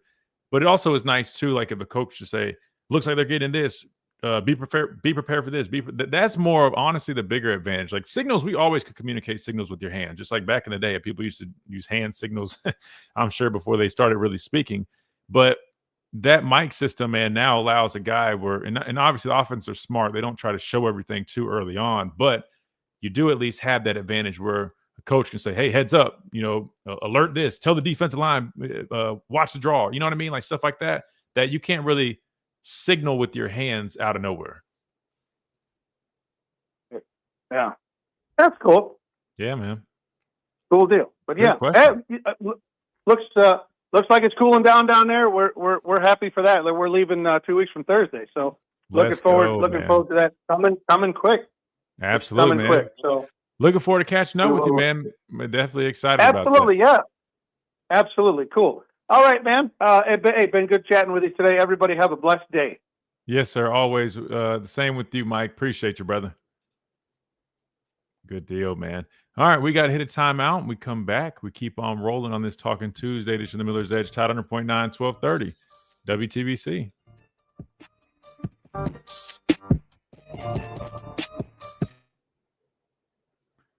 All right, here's what we'll probably do, because I know we got another phone call. We still got Kane Womack.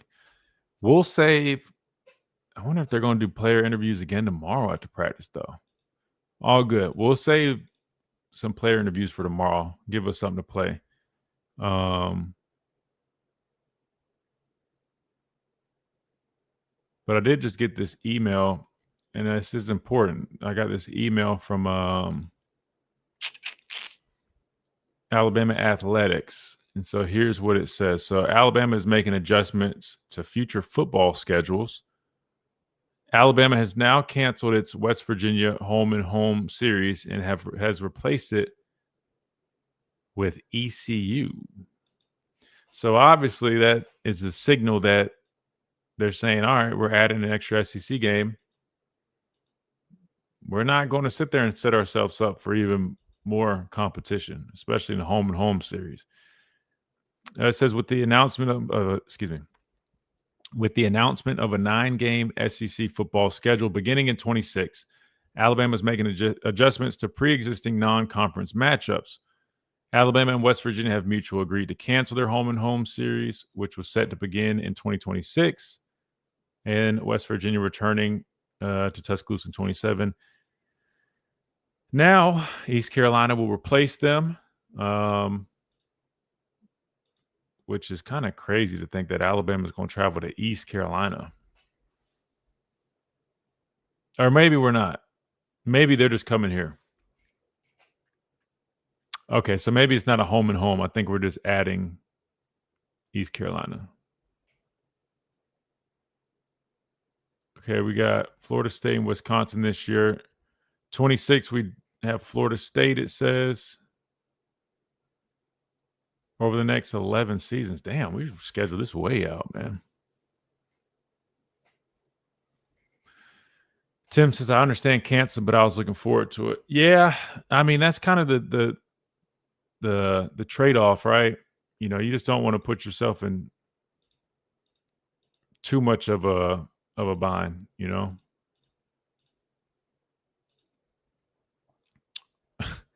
We'll see if changes come here, those guys. I mean, 2027 at Ohio State.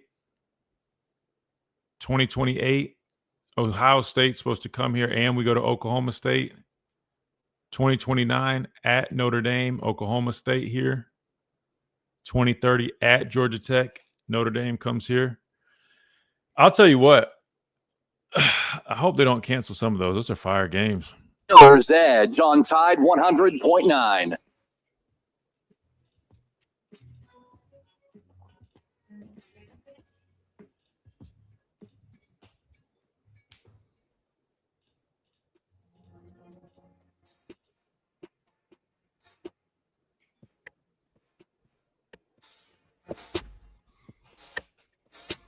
And welcome back into this Talking Tuesday edition of the Miller's Edge, Tide 100.9, 1230, WTBC. Hey, quick reminder, speaking about Mike coming into town, man, every Friday home game weekends, we will be doing the show live at none other than 1225 live on the Strip, man. Make sure you guys come hang out, listen to the show live, enjoy some great food, pizza, wings, burgers, all that good stuff they've got at Rotel Dip. It is fantastic. Great drinks, known for their Tipsy Elephant. It's a big one.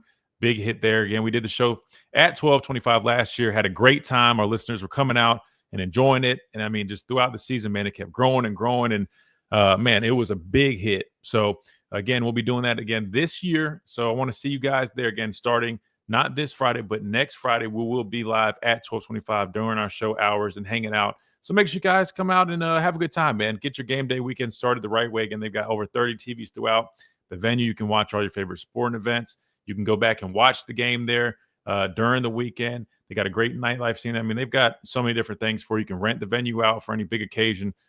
So many good things going on over at 1225. Again, the home of the Miller's Edge on Fridays of home game weekend. So we're looking forward to seeing you guys there with us. All right, let's go back to the phone lines. We'll do this. We're going to talk with Robbie Glenn, who's on the phone lines. And then when we go to our timeout, we'll come back. We'll wrap up the show with Kane Womack's press conference. And then we'll move the player interviews for tomorrow on the Wednesday edition of the show. So back to the phone lines to go. Robbie Glenn's up next. Robbie, welcome in. Hey, Christian. Happy Talking Tuesday. Yes, sir. What's up, Robbie? Happy Talking Tuesday, brother. No, yeah, I'll look forward to those Fridays. I'm going to go by and see Gary at Innisfree and then swing over and see you and your dad, hopefully, on some home games. Come on and talk to y'all. Yeah, man. We'd love to have you there, brother. Yeah, and I got echoing Mike a little bit. You know, it doesn't matter what, next year, Grubb. And, we lose players every year, lose coordinators every year. Always have, always will. But it's just part of, you hope DeBoer's building the team's buying in and building the machine, and we're getting the coaches in, and it's the system, and we'll be fine next year.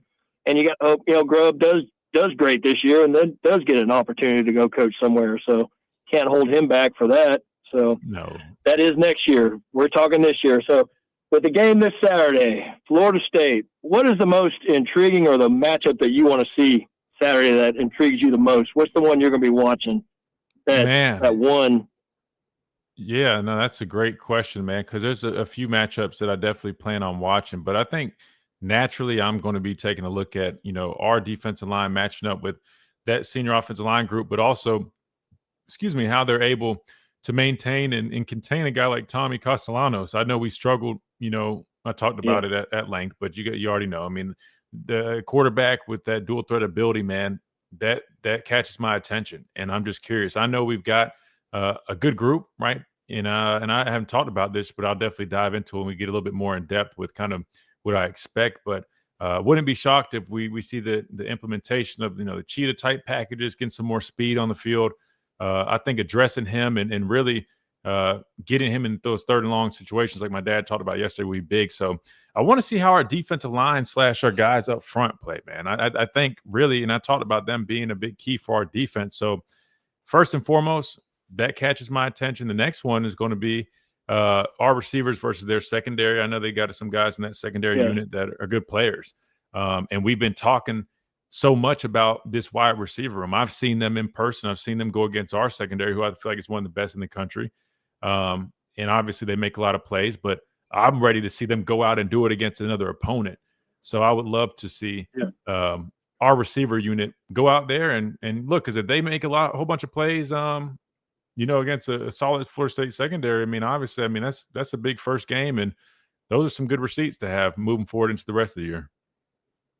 Yeah, that's definitely the matchups I was looking at too. And also, can our offensive line open up holes for our running backs? And I want to see if they can get back to being that physical and, being back what they look like they're going to be. So, but definitely, the defensive line, can they control Castellanos or whatever, the mouthy guy?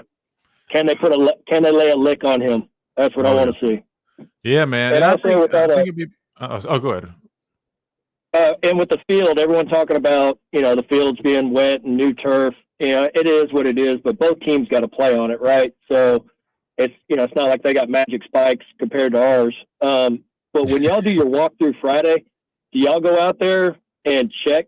Like, I know you're doing a walkthrough, you're not really doing anything. Are the players going to kind of get a feel for it and decide what cleats they're going to go with to start the quarter or start the game? It's not like they can go in and switch right away because they get taped up and everything, but do y'all have an idea when you do your walkthrough? So that's a really good question. So we don't get to touch the field until Saturday, believe it or not. Saturday is the first. Oh, really? Yeah. So typically the way it works is, so when we get to wherever we're going on a Friday, we get in there, set our bags and stuff down. Normally we land and get there around like late afternoon, and we're starting to get ready for like our dinner and stuff. Then we'll eat, we'll have meetings.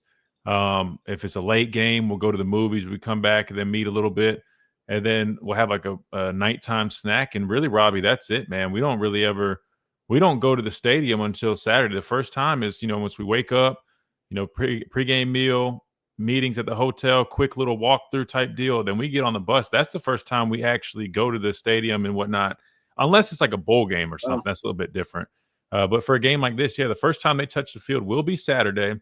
But I will say, though, you have plenty of time. Like, number one, you got like Springer, who's in charge of the equipment. He's going to be watching the weather. He's going to be prepared to bring whatever equipment is necessary. Number two, when you show up to the field, you know, you've got a few hours, right? So you get time to go out there. You have like probably 2 hours at least, if not more, before the game actually is really going to get going. So you got like 2.5 hours or so to go out on the field, feel it out, walk around, put your cleats on, move around a little bit, and then, you know, go back in and change before, you know, pregame warmups. Because once pregame warmups are here, you only got like 30 minutes. Now, technically, you can go through pregame. That's typically how it worked, though. We would go through pregame warmups and get a feel for everything, go through our little drills and stuff, our little team period. And then when we go back in the locker room, if there was like a lot of guys slipping, normally somebody would like, you know, come up in the locker room and say, hey, like, make sure you guys put on the right cleats, fields, or what you get what I'm saying? Like, they would do that before we go back out there to get ready to play. Okay. Well, I didn't know y'all didn't go to the field on Friday. I guess I never paid attention to that because, you know, with baseball, we always did the night before, went out and got used to the field a little bit, just see where the bat hops, and just got feel with where we could before we played. But you do get a little time before.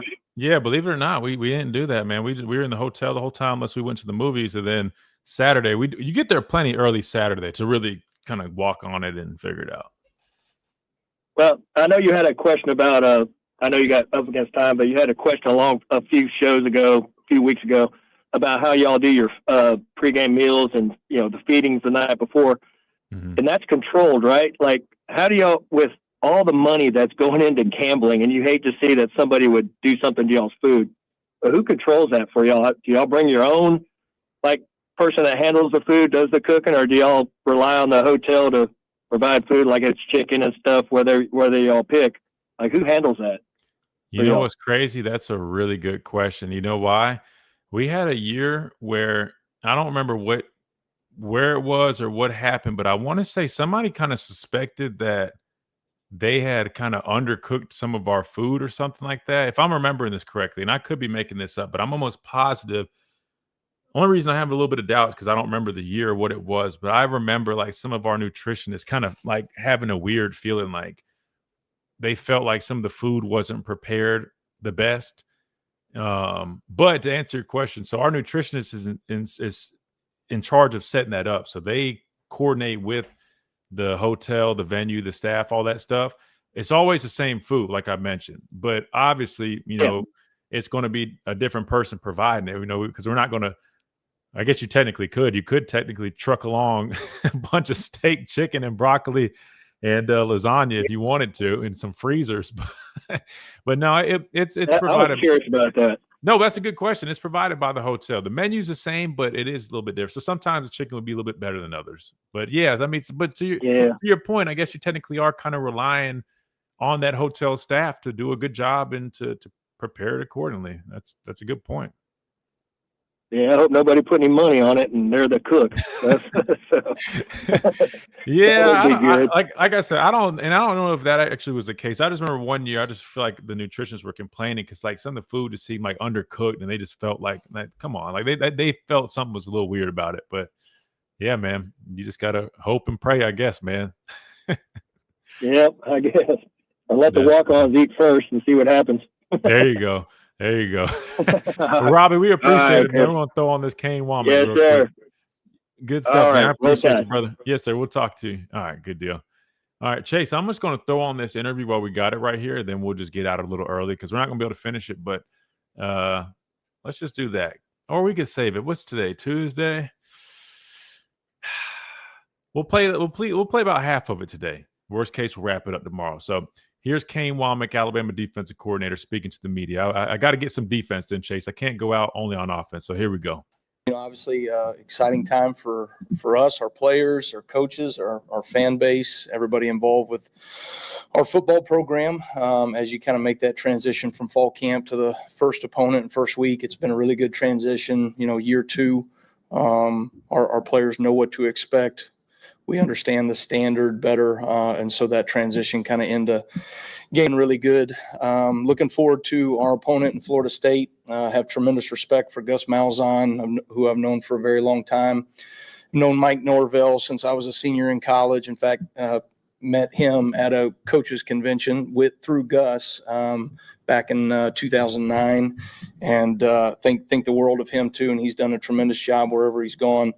But certainly for us, very proud of our players and coaches and the work that they've put in the off season and put us in position to go compete at a high level this season. So ready to hit the ground running this week. We got a lot of work to do still, but we're moving in a position to go execute on Saturday. At IHG Hotels and Resorts, you can guest a guest. Thank you, Coach. Let's start on the right side here with Charlie. Yeah. Hey, Coach, just what have you seen and what do you think of Florida State's run game, and particularly a guy like Roy Dale, who a lot of the guys on your defense are familiar with? Yeah. Obviously I don't know Roy Dale personally. The players know him and think highly of him, as well as, you look at a number of their running backs that I think they're excited about.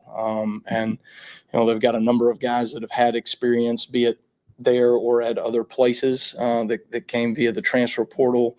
Young guy, I think that they're pretty excited about out of the backfield as well. And so really, they present a number of challenges. Gus always has, Mike always has in their offensive schemes. And they present a number of challenges to you formationally, motions, quarterback run, 1+ element, and then their ability to go tempo with their run game, presents a number of challenges for us. And so those are things that we've been working and preparing for, and looking forward to, putting the ball down and letting our guys go play. Go to Colin on the left side. Kind of in that same vein, there's been a lot of talk about, turning pressures into, production, sacks, tackles for loss, things like that. Yeah. What's the challenge of that, especially against a quarterback with the run capability of a guy like Tommy Castellano? Yeah, I think, when you look at their quarterback, in his body of work over the years, he's hard to get down, very shifty player. He can run. He's elusive in the pocket. He's got really good pocket awareness. His escapability is kind of all over the place. And so, kind of hard to pin down in that regard. So those are, I would say we'll have our work cut out for us. It'll be as challenging probably as we have had from a standpoint of creating negative plays on the quarterback in the backfield. So something that we're, challenging our players. We work tackling year round. We're in a good position right now, tackling as a defense, but until you put the ball down against another opponent, you don't know for sure. Going to the far left, Ryan. Hey, Coach, I want to ask you about the defensive line, but also James Smith. We were out at media viewing period last Tuesday, and looked like he was moving around pretty good. What was his progress throughout the week? Yeah, really excited about James and what he's done. James is such an explosive player. He creates havoc. You saw that even in the bowl game when he, was able to generate a lot of negative plays, and I think he's done that, here in fall camp. And so excited. He was tweaked up just a little bit early on in fall camp and has been good the last 2 weeks here, and is in a really good position going into to game week. So excited about him. Excited for the opportunity. It's fun. I've mentioned this to you guys before, but it's fun watching some of these younger players that I've been here with over the last 18 months mature into young men that are accountable, that are detailed, that have habits that are more in line with what, a young professional, right? A young player that does things at a high professional level. And I think James has just been really enjoyable watching him grow and mature as a young man. Jumping over opposite side here, Nick. Yeah, a guy that I don't believe he played against you last year, but Squirrel White at Tennessee. What do you see him bringing to this Florida State offense? Yeah, I think, obviously we've watched Squirrel a good bit in his time at Tennessee. Shifty player, has some real speed, can do a number of things. And I think, looking at Gus and his system and Mike and what they have done with players kind of in that same personnel mold. I would imagine there's a number of things that they could do with him and some other guys that we anticipate on the field. And so to me, right, you're trying to anticipate, right, based upon a body of work from Gus and Mike and what these players have done from a personnel standpoint, be it wherever they came from, and try to get a feel for what they're going to do. But certainly I just think his athleticism and speed and quickness are going to, allow them to be able to do multiple things with him.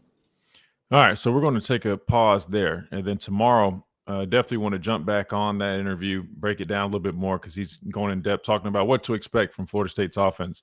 Talked about the things that we've mentioned to you guys about quarterback plus runs, the escapability, what to expect out of a guy like Tommy Castellanos, then his supporting cast and all the weapons that he's going to have to work with, squirrel wide, and he'll get into a little bit more in the interview. Plus, I'll try to break down a little bit more when we talk about some of these things, like quarterback plus runs, what that means, and maybe I'll have like a little diagram tomorrow to really break that down for you guys as we get a little bit more in depth as we approach this week 1 matchup against Florida State. But we got to go ahead and make room. We got T-Town Sports Daily coming up next. Appreciate everybody. Chase behind the glass per usual. All our folks over on YouTube. Again, if you guys haven't already, man, all we do is ask you to drop a like on the video, subscribe to stay up to date with all the content, and we would greatly appreciate that. Again, all our listeners over on Facebook as well, big thanks to you guys as well. And we look forward to doing this all again tomorrow. But real quick, I want to remind you about our friends over at R&R Cigars. If you guys haven't already, man, check them out. Code Miller's Edge get a good old discount, about 20%, I believe,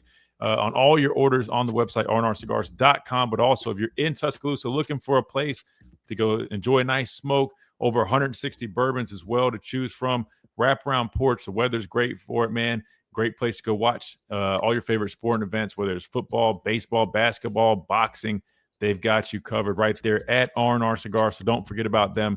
They are the place to hang out, relax, talk sports, and fellowship, man. It's the place to be. 2703 Gary Fitz Street is where you can find them here in Tuscaloosa. Again, that is R&R Cigars, the official cigar provider of Alabama football since 2014.